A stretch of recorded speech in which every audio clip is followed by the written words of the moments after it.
আসসালামু আলাইকুম বন্ধুরা, welcome back to my channel. বন্ধুরা কেমন আছেন?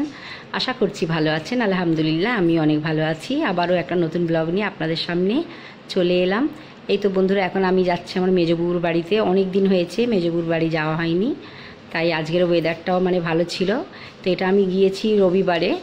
তো রবিবারে মেঘলা ছিল সকালের দিকে, মেয়েরও ছুটি ছিল, তো মেয়ে আর আমি বুবুর বাড়ি বেড়াতে চলে গিয়েছিলাম। তো অনেক দিন যাওয়া হয়নি, মেয়েকে বললাম চলো আজ ছুটি আছে যাওয়া হোক। তো এই তো বুবুর বাড়ি এসেছি। আসার পরে কিছুক্ষণ পর তারপর আমার বুবুর মেয়েও চলে এসছে। ছোটো মেয়ে আগে থেকেই আর কি বাড়িতে আমি যাব বলে তার আগের দিন ও চলে এসেছিলো। তো এই তো 3টে মেয়ে বুবুর আর 2টো ছেলে। আর এই তো বুবুর নাতি, একটা নাতি যে এখন দূরে শুয়ে আছে, ওকে ডাকছি, রাহিল ওর নাম, যে এসো একটু কথা বলো আমার সাথে। তার তো খালি লজ্জা। আর এই যে ছোটোটা দেখুন না কীভাবে ক্যামেরার দিকে তাকিয়ে আছে। ও তো একদম ফোন দেখতে পেলেই ওইটুখানি বাচ্চা ঠিক ফোনের দিকে তাকিয়ে থাকে। খুবই কিউট, এখন সব থেকে ছোটো বাড়ির বাচ্চা। তো এই তো বন্ধুরা, আমরা তো 11:30টার মধ্যে পৌঁছে গিয়েছিলাম। তো বুবু আমাদেরকে শরবত আর একটু নাস্তা বানিয়ে দিল। আমরা তো বাড়ি থেকে কিছু খেয়েও যাইনি, শুধু চা বিস্কিট খেয়েই চলে গিয়েছিলাম। তো এই তো বুবু একটুখানি নাস্তা পানি করে দিল, আমরা খেলাম। খেয়ে দিয়ে আবার গল্প করেছি। বুবুর নাতিকে নিয়েই বেশি সবাই আদর করা হচ্ছিল। মনে হচ্ছিল যেন ওকে খালি আদরই করে যাই, এত কিউট যে কি বলবো।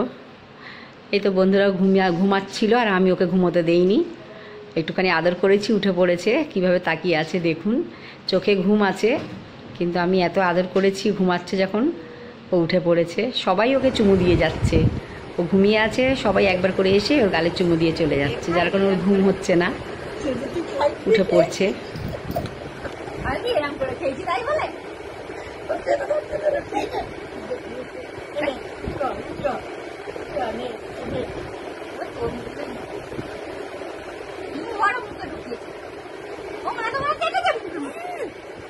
অনেক বড় মুখ আছে দেখো। আচ্ছা খাচ্ছে আন্টি।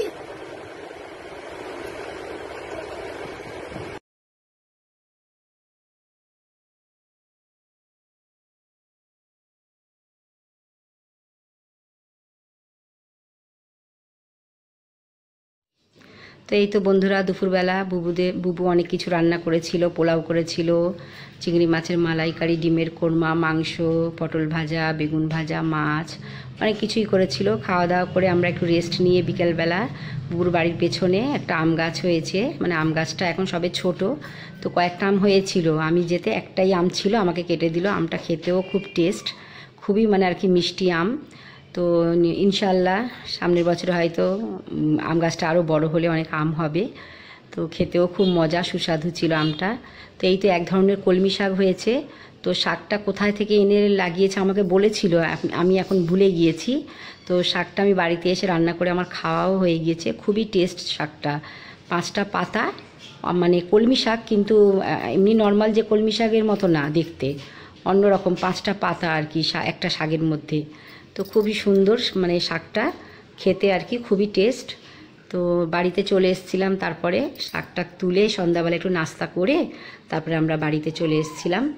তো বন্ধুরা, ব্লগটা এই পর্যন্ত। কেমন হয়েছে অবশ্যই আমাকে কমেন্ট করে জানাবেন, আর আমার ভিডিওকে লাইক করে দেবেন। নতুন বন্ধু যারা আমার চ্যানেলকে দেখছেন সাবস্ক্রাইব করে দেবেন। ভালো থাকবেন।